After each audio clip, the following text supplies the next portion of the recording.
Subscribe করুন মেহেদি cartoon, click করুন bell icon.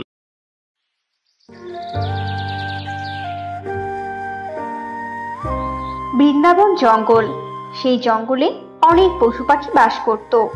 পশুরা সেই জঙ্গলে বাস করলেও তাদের কোনো স্বাধীনতা ছিল না, কারণ সেই জঙ্গলে বাস করত এক অত্যাচারী সিংহ ও তার মন্ত্রী বাঘ। তারা দুজন সবসময় জঙ্গলের পশু পাখিদের উপর অত্যাচার করত। বুঝলি বাঘ, জঙ্গলের পশুগুলো মনে হয় বেশ কদিন থেকে সুখেই আছে। কদিন থেকে তো ওদের ওপর অত্যাচার করাই হচ্ছে না। আপনি ঠিক কথাই বলেছেন রাজামশাই। আর অনেকদিন হলো তো কোনো পশুর মাংস খাওয়া হচ্ছে না। আপনি চাইলে আজ একটা হরিণ খাওয়া যায়। আপনি কি বলেন?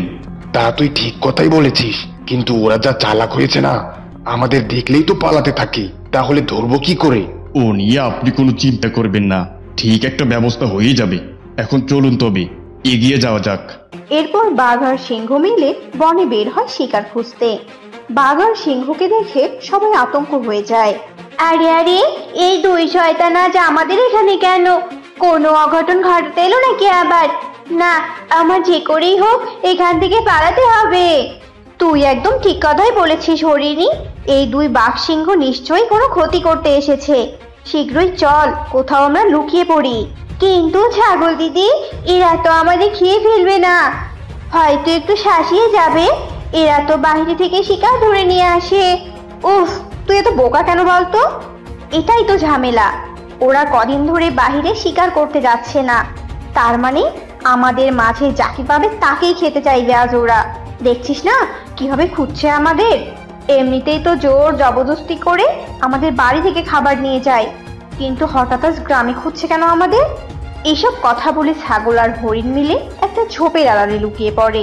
অন্যদিকে দুজন তন্ন তন্ন করে সবাইকে খুঁজতে থাকে। আরে আরে, জঙ্গলের সবাই কি মরে গেছে নাকি? কাউকেই তো দেখতে পাচ্ছি না। এই বোকা বাঘ, তোকে আমি বলেছিলাম না যে আমাদের এভাবে দেখলে সবাই লুকিয়ে পড়বে? হলো তো এখন। এভাবে লুকিয়ে পড়লে কার ওপর জুলুম করব? তা আপনি ঠিক কথাই বলেছেন মহারাজ। চলুন তবে চলে যাই। এরপর বাঘ আর সিংহ চলে যায়। বাঘ আর সিংহ মিলে মাঝে মাঝে বনের পশুদের উপর অত্যাচার করত, পশুদের খাবার কেড়ে নিয়ে খেত। একদিন বাঘ আসে পশুদের গুহায়।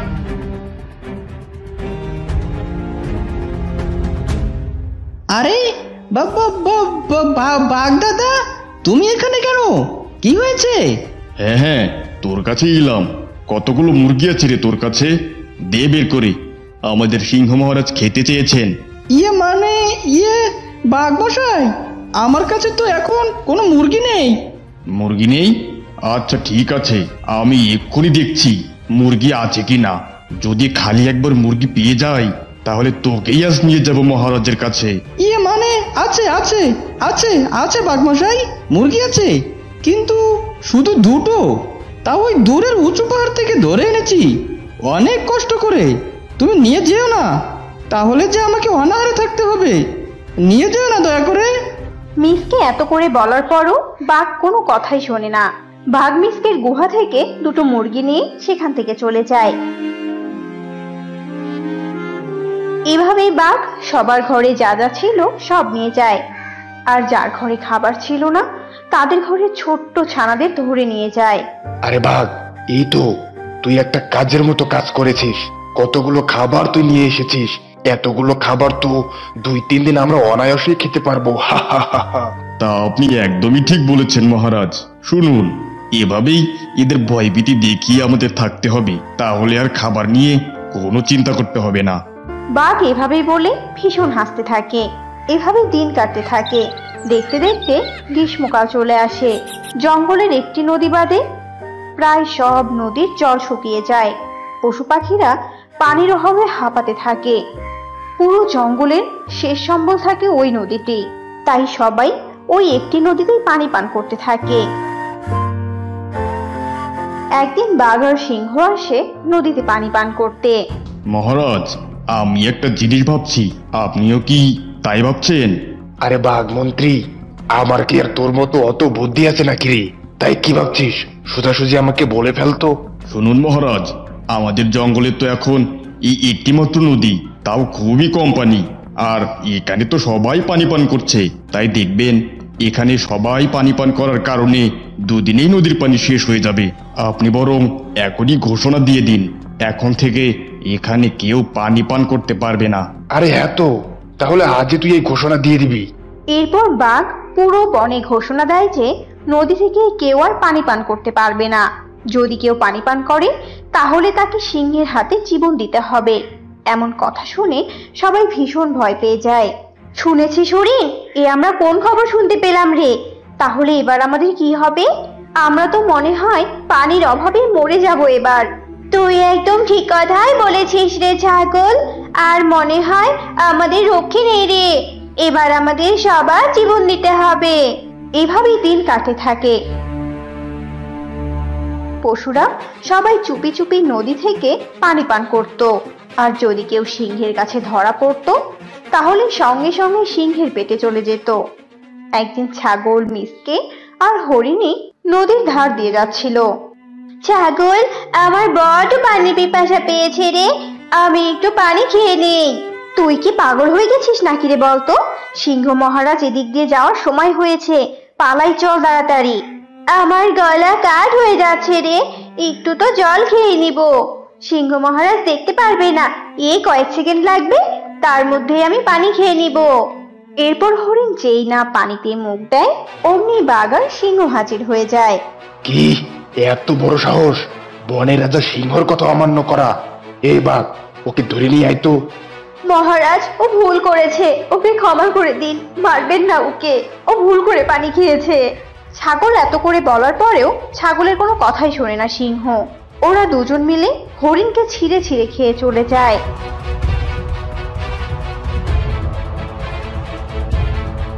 বুঝলি মিসকে, এভাবে হরিণীকে আমি হারাবো ভাবতেও পারিনি। এবার ওদের বিনাশ আমি করব। কি করে করব? শোন তবে, আমার মাথায় একটা বুদ্ধি এসেছে। এরপর ছাগল একটা বুদ্ধি বের করে, আর মিসকে যায় বাঘের কাছে আর ছাগল যায় সিংহের কাছে। কিরে, তুইও কি আমার খাবার হতে এলি নাকি রে? আরে না, আপনাকে একটা জব্বর খবর দিতে এসেছি। ওই বাঘের নামে, বুঝেছেন? বাঘ তো মনে মনে ফন্দি করেছে আপনাকে মেরে সে নিজে রাজা হবে। আপনি নাকি বোকাশোকা, সারাদিন তার কাছে বুদ্ধি ধার করে নিয়ে চলেন। ওই বাঘই তো এসব বলেছে, আমি কি আর জানতাম নাকি এসব বলে? আমি তো আপনাকে রাজা হিসেবেই মানি, তাই ভাবলাম আপনাকে খবরটা দিয়ে আসি। আমি নিজের কানে শুনেছি। কি, ও সামান্য মন্ত্রী হয়ে আমাকে মারার ফন্দি করে? তবে রে, এবার দেখবে আমার শক্তি। অন্যদিকে মিসকে বাঘকে বলে, আরে বাঘ দাদা, তাজা খবর আছে তো। রাজা সিংহ তো তোমাকে মারার ফন্দি করছে। তোমাকে নাকি খাওয়ার ভাগ দিতে হয়, আর তুমি নাকি অনেক বুদ্ধিমান, আর তোমার বুদ্ধি নাকি তার জন্য বিপজ্জনক। আমি তোমাকে ভালোবাসি, তাই তোমাকে বলতে এলাম। কি, ওই বোকা সিংহ এভাবে বলেছে? দাঁড়া বোকা মহারাজ, আজই তোর শেষ দিন। এরপর বাঘ সিংহের কাছে যেতে রওনা দেয়, আর সিংহ বাঘের কাছে। এরপর পথেই তাদের দুজনের দেখা হয়ে যায়। শয়তান বাঘ, আজই তোর শেষ দিন। তোরও আজ শেষ দিন। এরপর দুজন দুজনের উপর ঝাঁপিয়ে পড়ে, আর তারা অনেকক্ষণ যুদ্ধ করার পর নিস্তেজ হয়ে যায়, আর একে অন্যের আঘাতের কারণে সেখানে মৃত্যুবরণ করে। এবার তবে বুদ্ধি কাজে দিয়েছে, আর আমাদের কারো ভয় নেই। কিন্তু মাঝখান থেকে আমি আমার বান্ধবী হরিণীকে হারিয়ে ফেললাম, আমাকে ক্ষমা করিস তুই। কিন্তু এরপর থেকে আর কোনো পশু পাখিকে কষ্ট করতে হবে না, মুক্তি পেয়েছে সবাই। সে অনেক অনেক দিন আগের কথা। রহিমপুর জঙ্গলে একটা পাজি বাঘ বাস করত। সেই বাঘ অনেক বুড়ো হয়ে গিয়েছিল। সে বয়সের ভারে কোনো শিকার ধরতে পারত না, তাই সে কৌশল করে বনের পশু পাখিদের ধরে ধরে খেত। এমনই একদিনের কথা। আরে সাগি দিদি, তুমি কোথায় যাচ্ছ? দয়া করে আমাকে একটু সাহায্য করো। কেন কেন বাঘ মামা, তোমার আবার কি হলো? সাগি দিদি, আসলে আমার শরীরটা ভালো নেই, খুব জ্বর এসেছে, মনে হয় আমি আর বাঁচবো না। দিদি বলছি কি সাগি দিদি, আমার খুব পানি পিপাসা পেয়েছে, আমাকে তুমি একটু পানি খাওয়াবে?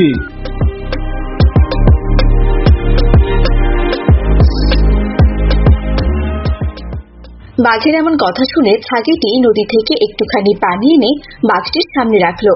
আর তখনই বাঘ ছাগিকে ধরে খেয়ে ফেললো। এভাবেই দুষ্টু বাঘের দিন কাটছিল।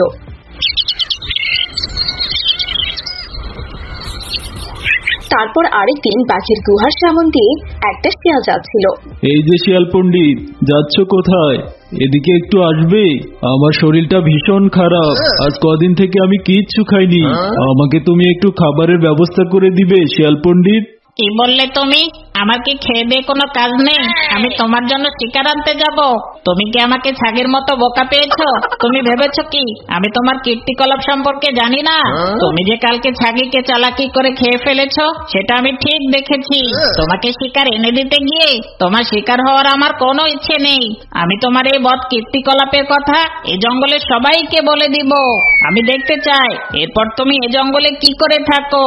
বজ্জাত বাক্য থাকার এই শিয়াল পণ্ডিতকে খেতে চেয়েছে, ওর এত বড় সাহস। এই বলে শিয়ালটি সেখান থেকে চলে গেল।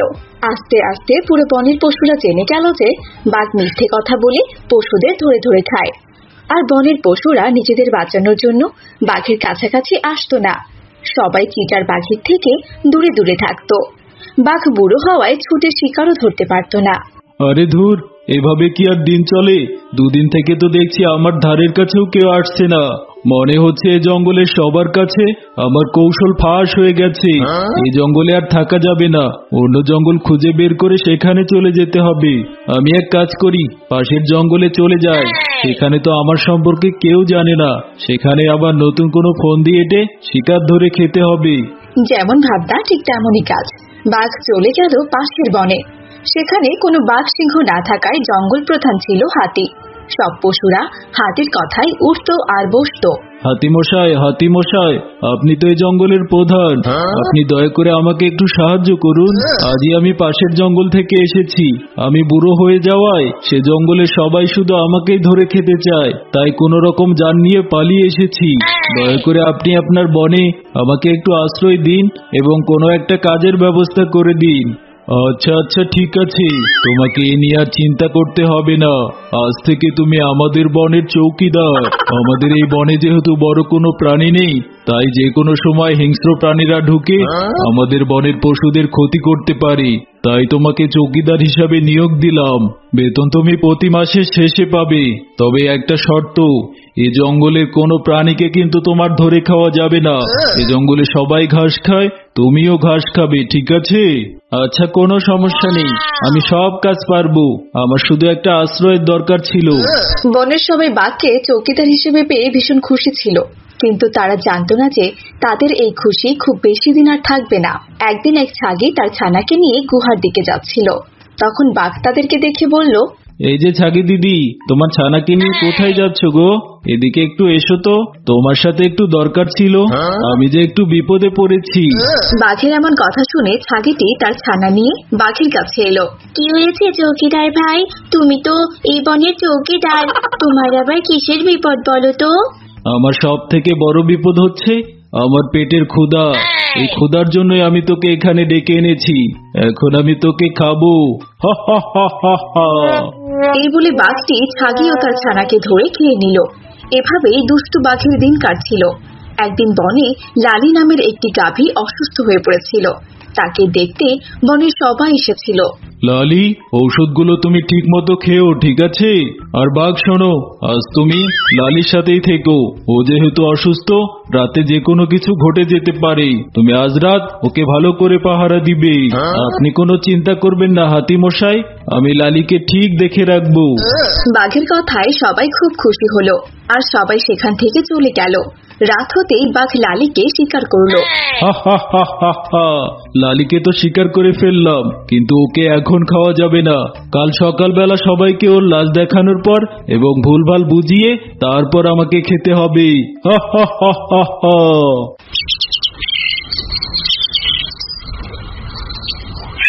এই দেখুন হাতিমশাই, রাতে লালির অসুখ আরো বেড়ে গিয়েছিল। আমি অনেক চেষ্টা করেছি ওকে বাঁচানোর জন্য, ওষুধও খাইয়ে দিয়েছিলাম, আপনাদের ডাকারও চেষ্টা করেছিলাম, কিন্তু লালি আমাকে যেতে দেয়নি। ও আমাকে বলল ওর কাছে থাকতে, ওর নাকি সময় শেষ হয়ে গেছে। কিন্তু শেষমেশ আমি ওকে আর বাঁচাতে পারলাম না। লালি আমাদের সবাইকে ছেড়ে চিরদিনের জন্য চলে গেছে। ইস, লালির জন্য খুব খারাপ লাগছে। লালির মতো অবস্থা এই জঙ্গলে যেন আর কোনো প্রাণীর না হয়। বাঘ, তুমি লালিকে এখন পুঁতে রাখার ব্যবস্থা করো। এই বলে হাতি আর অন্যান্য পশুরা সেখান থেকে চলে যায়। তখন বাঘ মনের আনন্দে লালিকে খেতে থাকে। হা হা হা হা হা। যাক বাবা, এই বনে এসে চালাকি করে তো শিকার ধরে খাচ্ছি, বাকি জীবনটা এভাবেই কৌশল করে এ বনে থেকে যেতে হবে আর শিকার ধরে ধরে খেতে হবে। কিন্তু এই বনে থাকতে হলে আগে ওই দুষ্ট পাজি হাতিকে সরাতে হবে। ওই দুষ্ট হাতি কিনা আমার উপর হুকুম চালায়। এবার আমি ওই হাতিকে মজা দেখাবো। এই বন ছেড়ে ওকে চিরদিনের জন্য জাহান্নামে পাঠিয়ে দিব। তারপর আমি হয়ে উঠব এই বনের রাজা। হা হা হা হা হা।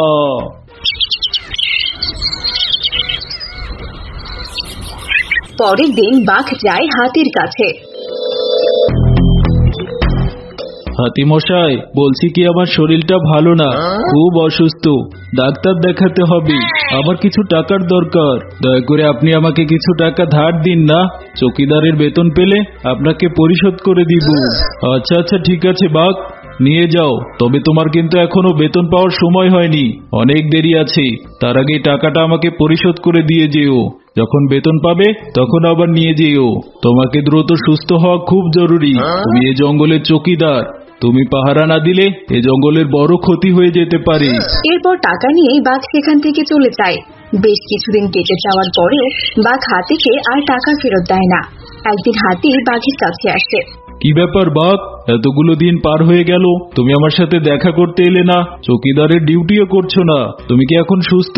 আর আমার টাকাগুলো কোথায়? হ্যাঁ হ্যাঁ হাতি মশাই, আমি একদম সুস্থ আছি। বলছি বাঘ, তুমি আবার থেকে যে টাকাগুলো ধার নিয়েছিলে, আমি সেই টাকাগুলোই নিতে এসেছি। টাকার আমার ভীষণ দরকার। হরিণীর মেয়ে খুবই অসুস্থ, ওর চিকিৎসার জন্য অনেক টাকার দরকার। তুমি আমাকে টাকাগুলো দাও বাঘ, ওর চিকিৎসার জন্য মোটা অঙ্কের টাকা লাগবে। টাকা মানে কিসের টাকা? আপনি আমার কাছে ঘুষের টাকা চাইছেন? আমি আপনাকে 1 টাকাও ঘুষ দিব না। তোমরা কি জানো, তোমাদের আদরে হাতি মশাই আমার এই বনে থাকার জন্য ঘুষ চাচ্ছে। সে একদম সাফ কথা বলে দিয়েছে, আমার এই জঙ্গলে থাকতে হলে তাকে ঘুষ দিয়ে থাকতে হবে। এখন তোমরাই তার বিচার করো, আমি কি ঘুষ দিয়ে জঙ্গলে থাকবো? এসব তুমি কি বলছো বাঘ? আমি আবার কখন তোমার কাছে ঘুষের টাকা চাইলাম? হাতি আর বাঘের এমন তর্ক বিতর্ক দেখে সব পশু পাখিরা হতভম্ব হয়ে যায়। কেউ কিছুই বুঝতে পারছিল না যে কে সত্যি বলছে আর কে মিথ্যে কথা বলছে। এটার বিচার পরে হবে বলে সবাই সেখান থেকে চলে যায়। দেখতে দেখতে রাত হয়ে যায়। রাতের বেলা হাতি বনের ভেতর দিয়ে ঘুরে বেড়াচ্ছিল। ওই তো, ওই বেটা হাতিকে পেয়েছি। আমার উপর হুকুম চালানো, আজকে হবে ওর শেষ দিন। আমার উপর এতদিন ধরে হুকুম চালিয়েছিস, আজ তার আমি প্রতিশোধ নিব। আজ আমি বেটাকে দেখাবো মজা। এই বলে বাঘটি হাতির ওপর আক্রমণ করে আর হাতি চিৎকার করতে থাকে। হাতির চিৎকার চেঁচামেচি শুনে সব পশু পাখিরা এসে সেখানে উপস্থিত হয়। আর রাত হওয়াতে বাঘ একটি গাছের আড়ালে গিয়ে লুকিয়ে পড়ে। আপনার আবার কি হয়েছে হাতি মশাই? আপনার শরীরে এই ক্ষতগুলো কি করে হলো? হরিণী, আমাকে কেউ একজন আক্রমণ করেছিল।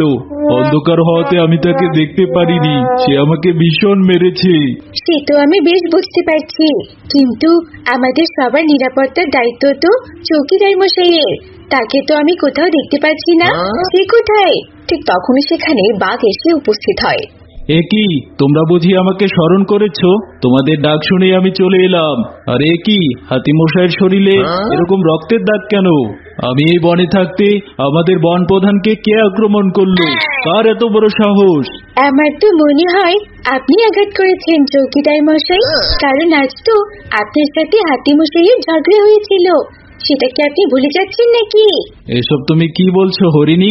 ঝগড়া হয়েছিল বলে আমি হাতি মশাইকে আক্রমণ করব? আমি তো এই বনের রক্ষক, আমি তো ভক্ষক নই।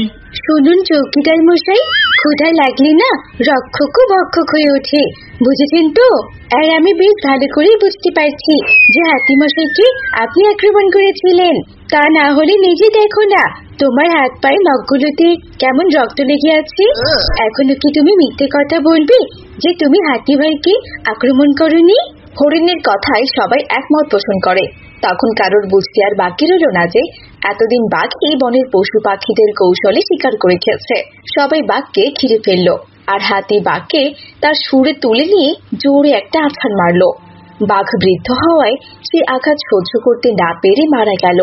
তারপর থেকে আবারও সেই বনের সুখ শান্তি ফিরে এলো। এই জন্যই বলে অচেনা কারোর সাথে কখনোই বন্ধুত্ব করতে নেই। For more updates, subscribe to our channel, click the show links and enjoy watching the videos.